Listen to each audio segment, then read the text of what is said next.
عبداللہ بن عبد الرحمن ابن ابو الحسین رحمۃ اللہ علیہ سے روایت ہے کہ رسول اللہ صلی اللہ علیہ وسلم نے فرمایا اللہ تعالیٰ ایک تیر کی وجہ سے 3 آدمیوں کو جنت میں داخل کرے گا. تیر بنانے والا کو جو بناتے وقت ثواب کے نیت رکھتا ہو, نمبر 2 تیر انداز کو, نمبر 3 اور تیر دینے والوں کو. یاد رکھیے ہر داڑھی اور پگڑی والا مولوی یا عالم نہیں ہوتا. جیسے کہ ہم نے اس ویڈیو میں دیکھ لیا کہ ایک شخص جس کی داڑھی بھی ہے اور سر پر پگڑی بھی انہوں نے سجا رکھی ہے.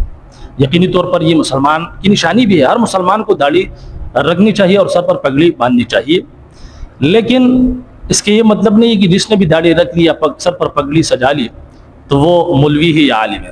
آپ نے ویڈیو دیکھ لی کہ اس شخص نے جس طریقے سے ایک انتخابی جلسے میں پیپلز پارٹی کا انتخابی جلسہ ہے اور ظاہر سی بات ہے کہ پیپلز پارٹی کا جو انتخابی نشان ہے وہ تیر ہے, تو یہاں پر انہوں نے تیر کی فضیلت بیان کرتے ہوئے یہ بات ثابت کرنے کی کوشش کی کہ تیر کی وجہ سے تو 3 لوگ جنت میں داخل ہوں گے, لہٰذا جو تیر کو اوڑ دے گا تو وہ بھی جنت میں جائے گا. العیاذ باللہ. آپ نے سن ہی لیا یہ حدیث شریف جناب نبی کریم صلی اللہ علیہ وسلم نے کیا فرمایا کہ ایک تیر کی وجہ سے 3 لوگ جنت میں داخل ہوں گے. ایک وہ شخص جو تیر کو بنائے ثواب کی نیت سے, اس نیت سے تیر بنائے کہ یہ تیر اللہ رب العزت کے راستے میں جو ہے وہ چلے گا, استعمال ہوگا. دوسرا وہ شخص جو تیر انداز کو تیر دے یعنی تیر پہنچائے, اور تیسرا وہ شخص جو اللہ رب العزت کے راستے میں اس کو استعمال کرے یعنی اس تیر کو چلائے, تیر اندازی کرے. تو یہ ایک تیر بنانے والے جس کی نیت اچھی ہو, ثواب کی نیت ہو, اور پھر آگے دینے والا اور پھر آگے اس کو چلانے والا, یہ 3 آدمی اس ایک تیر کی وجہ سے جنت میں داخل ہوں گے.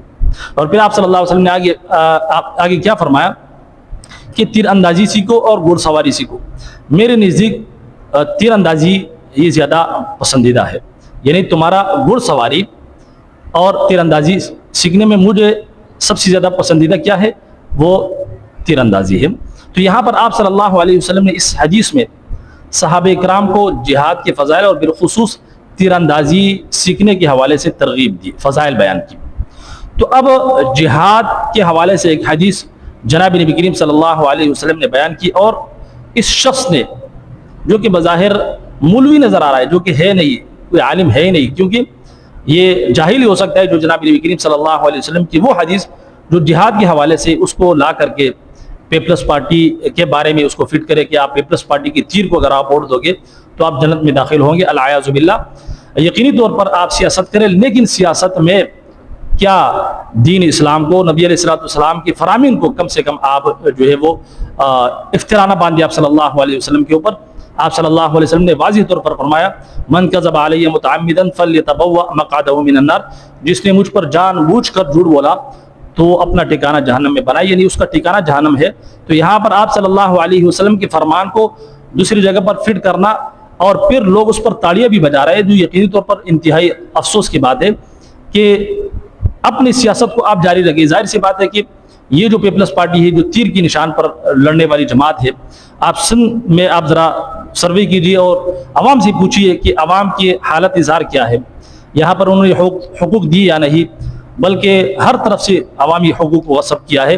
لیکن اس کے باوجود بھی یہ شخص اس تیر کی تعریف کر رہا ہے کہ اس تیر کو اگر آپ اوڑ دیں گے, تیر کی نشانی کو اگر آپ اوڑ دو گے تو آپ جو ہے وہ جنت کے مستحق ٹھہرو گے. العیاذ باللہ. تو یہ یقینی طور پر علمی خیانت ہے, بلکہ میں سمجھتا ہوں کہ اس سے ہمیں تکلیف پہنچی ہے تمام مسلمانوں کو, اور اس شخص کو چاہیے کہ فی الفور اس پر معافی مانگے اور توبہ استغفار کرے, کیونکہ یہ جو آپ نے آپ صلی اللہ علیہ وسلم کی حدیث کو دوسری جگہ پر فٹ کیا ہے تو یہ آپ صلی اللہ علیہ وسلم کے اوپر آپ نے جھوٹ باندھا ہے, آپ نے اپنی عاقبت اور اپنے آخرت کو برباد کر دیا. آپ صلی اللہ علیہ وسلم نے کیا فرمایا, میں نے حدیث آپ کے سامنے رکھ دی کہ ایسے شخص کا ٹھکانہ جہنم ہے جو مجھ پر جھوٹ باندھے. بہرحال اس حوالے سے آپ لوگوں کی کیا رائے ہے, کمنٹ سیکشن میں اپنی رائے ضرور دیجیے. اجازت دیجیے. السلام علیکم ورحمۃ اللہ وبرکاتہ.